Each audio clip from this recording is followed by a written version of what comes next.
दोस्तों, स्वागत है आप सभी का हमारे YouTube चैनल स्टूडेंट IQ में। यूपी पुलिस री एग्ज़ाम 2024 की तैयारी के लिए आज के इस वीडियो में हम लोग जीएस के प्रश्नों को सॉल्व करेंगे। ये प्रश्न आपके यूपी पुलिस री एग्ज़ाम 2024 के लिए काफ़ी इंपॉर्टेंट होने वाले हैं। ठीक है दोस्तों, चलिए शुरू करते हैं। पहला प्रश्न है, ग्रीन हाउस गैसों की संकल्पना की थी? किसने की थी दोस्तों ग्रीन हाउस गैसों की संकल्पना? तो जोसेफ फेरियर ने की थी। ठीक है, ऑप्शन सी करेक्ट है। उन्होंने 1824 ईस्वी में ग्रीन हाउस गैसों की संकल्पना की थी। अगला प्रश्न है, भारत में जैव विविधता की दृष्टि से धनी स्थान है? कौन सा स्थान ऐसा है जो भारत में जैव विविधता की दृष्टि से धनी है? पश्चिमी घाट है।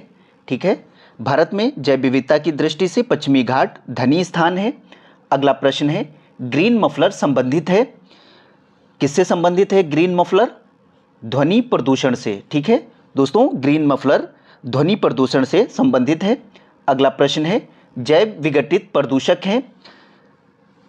क्या है? विहित मल। ठीक है, जैव विघटित जो प्रदूषक होते हैं वो होते हैं विहित मल। अगला प्रश्न है, किस स्थल से प्रागैतिहासिक काल में भैंस का साक्ष्य मिला? ठीक है, प्रागैतिहासिक काल में भैंस का साक्ष्य कहाँ से मिला है? मेहरगढ़ से मिला है। ठीक है, ऑप्शन डी करेक्ट आंसर है। मेहरगढ़ बलूचिस्तान में स्थित है। कहाँ है? बलूचिस्तान। इसको याद कर लेंगे, मेहरगढ़ बलूचिस्तान में स्थित है। अगला प्रश्न है, किस पुरातत्वविद को भारतीय पुरातत्व का जनक माना जाता है? ठीक है, भारतीय पुरातत्व का जनक कौन है? Alexander Cunningham. ठीक है, अलेक्जेंडर कनिंघम भारतीय पुरातत्वविद के पुरातत्व का जनक माना जाता है इन्हें। अगला प्रश्न है, सिंधु सभ्यता के किस पुरा स्थल से मोहर पर गरुड़ का अंकन मिला है? ठीक है, किस पुरा स्थल से गरुड़ का मोहर मिला है? वो सिंधु सभ्यता का स्थल है। इसमें करेक्ट आंसर है ऑप्शन ए हड़प्पा। ठीक है, हड़प्पा सिंधु सभ्यता का एक पुरा स्थल है जहां मोहर पर गरुड़ का अंकन मिला है। ठीक है, हड़प्पा सभ्यता से अब तक 2000 मोहरें प्राप्त हो चुकी हैं। इनमें से अधिकांश मोहरें जो हैं वो मोहनजोदड़ो से मिली हैं। ठीक है, अगला प्रश्न है, शरीयत द्वारा निम्नलिखित में से किस कर की अनुमति नहीं थी? ठीक है, इसमें से कौन सा ऐसा कर है जो शरीयत द्वारा उसकी अनुमति नहीं थी? तो वो कर है विवाह कर। ठीक है, विवाह कर पे शरीयत द्वारा कर की अनुमति नहीं थी। सल्तनत काल में सुल्तान फिरोज शाह तुगलक ने इस्लामी कानून के द्वारा स्वीकृति केवल 4 कर लगाए थे। ठीक है, वो 4 कौन से कर थे? स्वराज यानी लगान कर था, खम्स यानी इसको खुम्स यानी युद्ध में लूटे गए धन का 1/5 भाग, एक था जजिया कर, दूसरा था ज़कात, आय का 22.5% जो मुसलमानों से लिया जाता था। ठीक है, तो विवाह कर शरीयत द्वारा कर की अनुमति नहीं थी। अगला प्रश्न है, 15वें वित्त आयोग की अवधि बताइए। कौन से अवधि में 15वां वित्त आयोग बनाया गया? ठीक है, 2020 से 25। ऑप्शन ए करेक्ट आंसर है। 2020 से 25 15वें वित्त आयोग की अवधि है। अगला प्रश्न है, नगर निगम की स्थापना सर्वप्रथम मद्रास में कब हुई थी? ठीक है, सबसे पहले नगर निगम की स्थापना मद्रास में हुई थी। तो ये कब हुई थी? 29 सितंबर 1688 में। ठीक है, 1688 में मद्रास में नगर निगम की स्थापना हुई थी। अगला प्रश्न है, जाति के भीतर उपस्थिति भिन्न जीन बनाती है। ठीक है, जाति के भीतर उपस्थित भिन्न जीन बनाती है। क्या बनाती है? आनुवांशिक विविधता। ऑप्शन सी करेक्ट आंसर है। आनुवांशिक विविधता जाति के भीतर उपस्थित भिन्न जीन बनाती है। अगला प्रश्न है, फसलों के खतरनाक रोग या क्षति पहुंचाने वाले जीवों का उपयोग होता है? किसका उपयोग होता है दोस्तों? इसमें ऑप्शन सी करेक्ट आंसर है, जैव युद्ध में। ठीक है, फसलों के खतरनाक रोग या क्षति पहुंचाने वाले जैव युद्ध में जीवों का उपयोग होता है। अगला प्रश्न है, अब अभिघटनीय प्रदूषक का उदाहरण है। अपघटनीय प्रदूषक कौन है? DDT। ठीक है, ये क्या है? अपघटनीय प्रदूषण का उदाहरण है DDT। अगला प्रश्न है, भारत में लगभग सभी महानगरों जैसे दिल्ली के प्रमुख वायुमंडलीय प्रदूषण हैं। दिल्ली के वायुमंडलीय प्रदूषण या महानगरों के जो वायुमंडलीय प्रदूषण हैं वो क्या हैं दोस्तों? इसमें ऑप्शन डी करेक्ट आंसर होगा, निलंबित कार्बनिक पदार्थ। ठीक है, निलंबित कार्बनिक पदार्थ भारत के लगभग सभी महानगरों के प्रमुख वायुमंडलीय प्रदूषण है। अगला प्रश्न है, वैदिक काल में गोप शब्द किसके लिए प्रयोग किया जाता था? ठीक है, ये गोप शब्द याद रखेंगे, वैदिक काल में किसके लिए प्रयोग होता था? तो गोप शब्द राजा के लिए प्रयोग होता था दोस्तों। ठीक है, ऑप्शन सी के साथ जाएंगे, गोप शब्द वैदिक काल में राजा के लिए प्रयोग होता था। अगला प्रश्न है, निम्नलिखित में से किस स्थान से मानव के अस्थि पंजर प्राप्त हुए? ठीक है, किस स्थान से मानव के अस्थि पंजर प्राप्त हुए? सराय नाहर से, ऑप्शन डी करेक्ट आंसर है दोस्तों। मध्य पाषाण काल में मानव के अस्थि पंजर यानी शारीरिक ढांचा जो है उसका सबसे पहला अवशेष प्रतापगढ़ उत्तर प्रदेश के सराय नाहर और महदाहा से प्राप्त हुआ। ठीक है, ये सराय नाहर कहाँ है? प्रतापगढ़ में है, उत्तर प्रदेश में। ठीक है, सबसे पहले मानव के अस्थि पंजर सराय नाहर उत्तर प्रदेश के प्रतापगढ़ जिले से प्राप्त हुए हैं। अगला प्रश्न है, निम्नलिखित में से किसने सबसे लंबा पाषाण युगीन सभ्यता पर अनुसंधान प्रारंभ किया? ठीक है, किसने सबसे पहले पाषाण युगीन सभ्यता पर अनुसंधान प्रारंभ किया? ठीक है, इसमें ऑप्शन बी करेक्ट आंसर है, रॉबर्ट ब्रूस फूट। दोस्तों, रॉबर्ट ब्रूस फूट ने 1863 में मद्रास के लल्लवरम से पहला भारतीय पुरापाषाण मिला। उसी समय से भारत में पाषाण युगीन सभ्यता पर अनुसंधान शुरू हुआ। ठीक है, आगे बढ़ते हैं। अगला प्रश्न है, निम्नलिखित एक शासक ने सांस्कृतिक लेख युक्त चांदी के सिक्के प्रचलित किए? ठीक है, सांस्कृतिक लेख युक्त चांदी के सिक्के किसने प्रचलित किए? महमूद गजनवी ने। ठीक है, ऑप्शन बी करेक्ट आंसर है, महमूद गजनवी ने सांस्कृतिक लेख के सिक्के जारी किए थे। अगला प्रश्न है, जोरवे सांस्कृतिक के स्थलों में सबसे बड़ा स्थल है?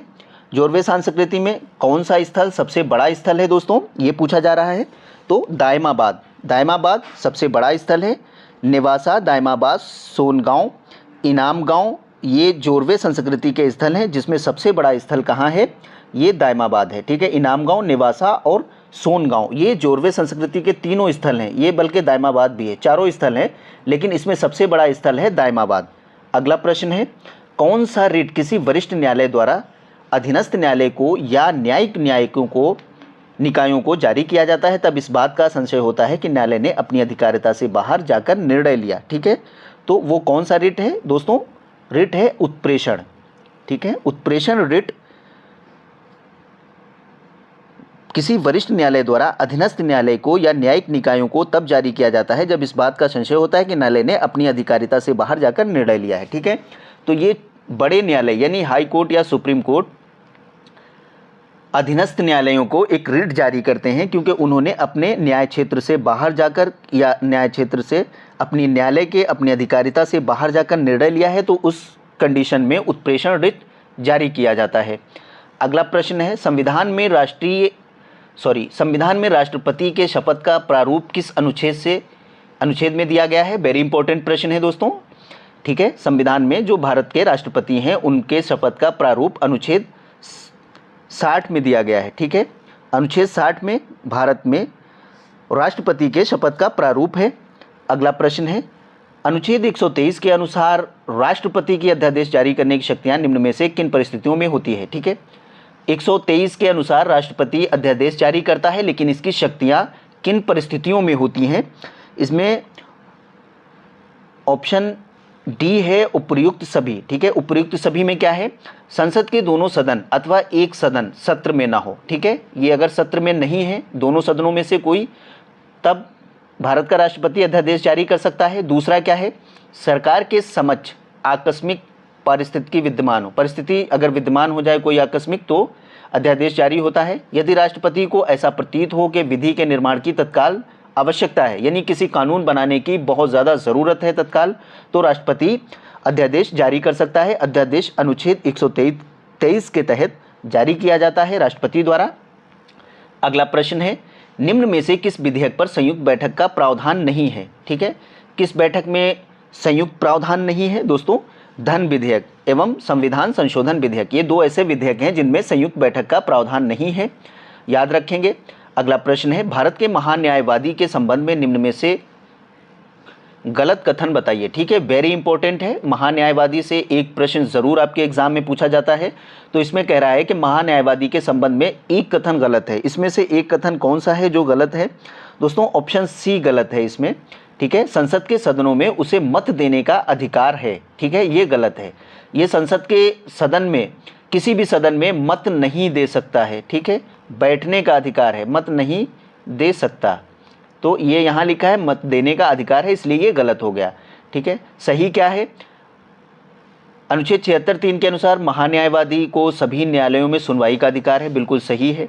महान्यायवादी को संसद के किसी भी सदन, दोनों सदनों में संयुक्त बैठक में भाग लेने का अधिकार है, ये भी सही है।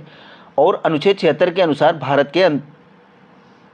भारत के महान्यायवादी का पद निर्धारित है, ठीक है, ये भी सही है।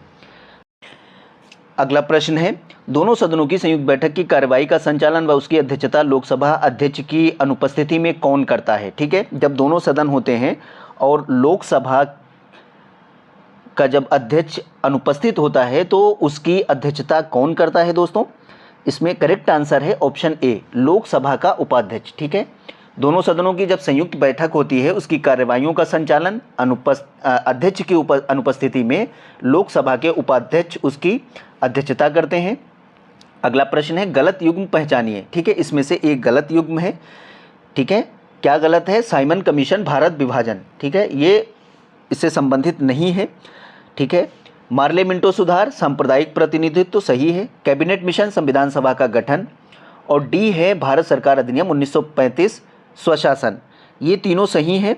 ठीक है, गलत युग्म है साइमन कमीशन, भारत विभाजन, ये सही नहीं है। अगला प्रश्न है, संविधान पांडुलेखन समिति का निम्न में से कौन सदस्य नहीं है? ठीक है, इसमें से एक ऐसे हैं जो संविधान पांडुलेखन समिति के सदस्य नहीं थे। जवाहरलाल नेहरू सदस्य नहीं थे। ठीक है, के.एम. मुंशी सदस्य थे। मोहम्मद सादुल्ला ये भी संविधान पांडुलेखन समिति के सदस्य थे। और के अय्यर ये भी संविधान पांडुलेखन समिति के सदस्य थे। जवाहरलाल नेहरू संविधान पांडुलेखन समिति के सदस्य नहीं थे। प्रस्तावना का वह प्रावधान जो सभी वयस्क नागरिकों को मतदान का अधिकार प्रदान करता है क्या कहलाता है? ठीक है, कौन सा ऐसा प्रावधान है जो सभी वयस्क नागरिकों को मतदान का अधिकार देता है? उसको कहते हैं प्रजातंत्र। ठीक है, क्या कहते हैं? प्रजातंत्र। प्रजातंत्र प्रस्तावना का वह प्रावधान है जो सभी वयस्क नागरिकों को मतदान का अधिकार देता है। अगला प्रश्न है, भारतीय संविधान का कौन सा अनुच्छेद भारतीय राष्ट्रपति के महाभियोग से संबंधित है? वेरी इंपॉर्टेंट प्रश्न है दोस्तों, इसको याद कर लेंगे। भारतीय संविधान का कौन सा अनुच्छेद भारतीय राष्ट्रपति के महाभियोग से संबंधित है? तो अनुच्छेद 61। ठीक है, अनुच्छेद 61 भारत के राष्ट्रपति के महाभियोग से संबंधित है। आगे बढ़ते हैं। अगला प्रश्न है, लोकसभा के सदस्यों समितियों पर नियंत्रण रखना एवं सभी समितियों के प्रमुखों की नियुक्ति कौन करता है? वेरी इंपॉर्टेंट प्रश्न है। इसमें करेक्ट आंसर है ऑप्शन ए, ऑप्शन ए। हाँ, ऑप्शन ए सही है, लोकसभा अध्यक्ष। दोस्तों, लोकसभा के संसदीय समितियों पर नियंत्रण और सभी समितियों के प्रमुखों की नियुक्ति लोकसभा अध्यक्ष करता है। अगला प्रश्न है, भारतीय संसद की सबसे बड़ी समिति निम्न में से कौन है? वेरी इंपॉर्टेंट प्रश्न है। भारतीय संसद की सबसे बड़ी समिति है प्राक्कलन समिति। ठीक है, ऑप्शन ए करेक्ट आंसर हो जाएगा। प्राक्कलन समिति भारतीय संसद की सबसे बड़ी समिति होती है। अगला प्रश्न है, भारतीय संविधान के किस अनुच्छेद के अंतर्गत भारत का राष्ट्रपति एक साथ संसद के दोनों सदनों में अभिभाषण देता है? ठीक है, किस अनुच्छेद के अंतर्गत भारत का राष्ट्रपति एक साथ संसद के दोनों सदनों का अभिभाषण देता है? वेरी इंपॉर्टेंट प्रश्न है, अनुच्छेद 87। अनुच्छेद 87 के तहत भारतीय संविधान में भारत का राष्ट्रपति एक साथ संसद के दोनों सदनों में अभिभाषण देता है। अगला प्रश्न है, रेगुलेटिंग एक्ट 1773 के तहत कोलकाता में स्थापित सुप्रीम कोर्ट के प्रथम मुख्य न्यायाधीश थे? इसमें करेक्ट आंसर ऑप्शन डी है, एलिजा इम्पे। दोस्तों, रेगुलेटिंग एक्ट 1773 के तहत कोलकाता में एक सुप्रीम कोर्ट की स्थापना की गई थी। उसके जो प्रमुख या मुख्य न्यायाधीश थे उनका नाम था एलिजा इम्पे। ठीक है, अगला प्रश्न है, व्यक्ति वस्तुओं को देख पाता है जब, कब देख पाता है? जब प्रकाश वस्तु पर पड़े और आंखों की तरफ आए, तब व्यक्ति वस्तु को देख पाता है। अगला प्रश्न है, उत्तर प्रदेश में अवनलिका अपरदन से सर्वाधिक प्रभावित जिला है? कौन सा ऐसा जिला है उत्तर प्रदेश में जो अवनलिका अपरदन से सबसे ज़्यादा प्रभावित जिला है? वो जिला है इटावा। ठीक है, इटावा जिला उत्तर प्रदेश में अवनलिका अपरदन से सर्वाधिक प्रभावित जिला है। आगे बढ़ते हैं। अगला प्रश्न है, मोतीलाल नेहरू बाल संग्रहालय स्थित है, कहाँ स्थित है? लखनऊ में स्थित है। ठीक है, मोतीलाल नेहरू बाल संग्रहालय लखनऊ में स्थित है। अगला प्रश्न है, जनगणना 2011 के परिणामों के अनुसार देश में कितने प्रतिशत परिवारों में कम से कम एक व्यक्ति स्नातक या उससे अधिक शिक्षा प्राप्त है? ठीक है, 2011 में जो जनगणना हुई थी उसके अनुसार देश में कितने प्रतिशत परिवारों में कम से कम एक व्यक्ति स्नातक या उससे अधिक शिक्षा प्राप्त है? तो कितने ऐसे परिवार हैं दोस्तों? ऐसे परिवार हैं 16.7%। ठीक है, जिनमें कम से कम एक व्यक्ति स्नातक या उससे अधिक शिक्षा प्राप्त है। अगला प्रश्न है, लघु ज्वार चंद्रकला के निम्नलिखित में से किस पक्ष में घटित होता है? ठीक है, लघु ज्वार कब घटित होता है? इसमें करेक्ट आंसर है ऑप्शन बी। ठीक है, प्रथम और तृतीय पक्ष में। दोस्तों, प्रत्येक महीने के शुक्ल पक्ष और कृष्ण पक्ष की सप्तमी और अष्टमी को सूर्य, चंद्रमा और पृथ्वी समकोणीय स्थिति में होते हैं, जिसकी वजह से लघु ज्वार आते हैं। अगला प्रश्न है, निम्नलिखित उद्योगों में पीटर्सबर्ग प्रदेश में कौन सा उद्योग पाया जाता है? वेरी इंपॉर्टेंट प्रश्न है। पीटर्सबर्ग प्रदेश में कौन सा उद्योग पाया जाता है? लौह एवं इस्पात उद्योग पीटर्सबर्ग में पाया जाता है। पीटर्सबर्ग प्रदेश को दक्षिणी अपलेशियन प्रदेश भी कहा जाता है। ठीक है, इस प्रदेश में लोहा और इस्पात अन्य धातु निर्माण उद्योगों की प्रधानता है। इस प्रदेश को स्थानीय कोयला और जल रेलवे परिवहन की उत्तम सुविधा प्रदान है। ठीक है दोस्तों, आगे बढ़ते हैं। अगला प्रश्न है, भारत का सबसे दक्षिणी छोर कौन सा है? वेरी इंपॉर्टेंट प्रश्न है। भारत का सबसे दक्षिणी छोर दोस्तों इंदिरा पॉइंट है। ठीक है, ऑप्शन सी करेक्ट आंसर है। भारत का सबसे दक्षिणी छोर इंदिरा पॉइंट है। अगला प्रश्न है, स्वतंत्र भारत में उत्तर प्रदेश राज्य के प्रथम विधानसभा अध्यक्ष कौन थे? ठीक है, पहले विधानसभा अध्यक्ष कौन थे दोस्तों? Purushottam Das Tandon. Option A correct answer होगा। पुरुषोत्तम दास टंडन स्वतंत्र भारत में उत्तर प्रदेश राज्य के पहले विधानसभा अध्यक्ष थे। अगला प्रश्न है, भारत का सर्वोत्तम नागरिक सम्मान कौन सा है? ठीक है, भारत का जो सर्वोत्तम नागरिक सम्मान है वो है भारत रत्न। ठीक है, ये तो सबको याद होगा, भारत रत्न भारत का सर्वोच्च नागरिक सम्मान है। अगला प्रश्न है, भारत में राष्ट्रपति अपना कार्यकाल पूरा होने के पहले अपना त्यागपत्र किसको सौंपते हैं? ठीक है, जब कार्यकाल पूरा हो जाता है तो राष्ट्रपति अपना त्यागपत्र किसको सौंपता है? राष्ट्रपति अपना त्यागपत्र उपराष्ट्रपति को सौंपता है। जब इसका कार्यकाल पूरा होता है तो ये उपराष्ट्रपति को अपना त्यागपत्र सौंपते हैं। अगला प्रश्न है, स्वतंत्र भारत के प्रथम व अंतिम गवर्नर जनरल कौन थे? वेरी इंपॉर्टेंट प्रश्न है। स्वतंत्र भारत के पहले और आखिरी गवर्नर जनरल थे चक्रवर्ती राजगोपालाचारी। ठीक है, पहले और आखिरी ये दोनों याद रखेंगे। चक्रवर्ती राजगोपालाचारी भारत के पहले और आखिरी गवर्नर जनरल थे। अगला प्रश्न है, रिजर्व बैंक ऑफ इंडिया की स्थापना किस वर्ष में हुई? ठीक है, रिजर्व बैंक यानी आरबीआई की स्थापना कब हुई? दोस्तों, आरबीआई की स्थापना 1935 में हुई। ठीक है, 1935 ऑप्शन सी के साथ जाएंगे। अगला प्रश्न है, उत्तर प्रदेश राज्य का राज्य पक्षी कौन सा है? ठीक है, यूपी का राज्य पक्षी कौन सा है दोस्तों? यूपी का राज्य पक्षी है सारस। ऑप्शन सी करेक्ट आंसर है। अगला प्रश्न है, कंप्यूटर में निम्न में कौन सी इनपुट डिवाइस नहीं है? ठीक है, कंप्यूटर में कौन सी इनपुट डिवाइस नहीं है? इनमें से कौन सी ऐसी है जो इनपुट डिवाइस नहीं है? दोस्तों, प्रिंटर क्या है? प्रिंटर इनपुट डिवाइस नहीं है कंप्यूटर में। ठीक है, माउस, कीबोर्ड और स्कैनर ये तीनों इनपुट डिवाइस हैं, लेकिन प्रिंटर इनपुट डिवाइस नहीं है। अगला प्रश्न है, मालवीय जनप्रिय किस फसल की प्रजाति है? वेरी इंपॉर्टेंट प्रश्न है। मालवीय जनप्रिय ये फसल मूंग की है। ठीक है, ऑप्शन बी करेक्ट आंसर है। मालवीय जनप्रिय मूंग की फसल है। अगला प्रश्न है, डॉक्टर राम मनोहर लोहिया समग्र ग्राम विकास योजना कब लागू की गई? ठीक है, डॉक्टर राम मनोहर लोहिया समग्र विकास योजना दोस्तों 17 मई 2012 को लागू हुई थी। ठीक है, याद रखेंगे, डॉक्टर राम मनोहर लोहिया समग्र विकास योजना 17 मई 2012। ऑप्शन सी करेक्ट आंसर है। ठीक है दोस्तों, मिलते हैं अगली वीडियो में। जो लोग हमारे यूट्यूब चैनल पर नए हैं, हमारे यूट्यूब चैनल को सब्सक्राइब कर लें, बेल आइकन ज़रूर प्रेस कर दें ताकि हमारी आने वाली अगली वीडियो का नोटिफिकेशन आपको सबसे पहले मिल सके। दोस्तों, वीडियो को लाइक और शेयर ज़रूर कर दें। Thank you.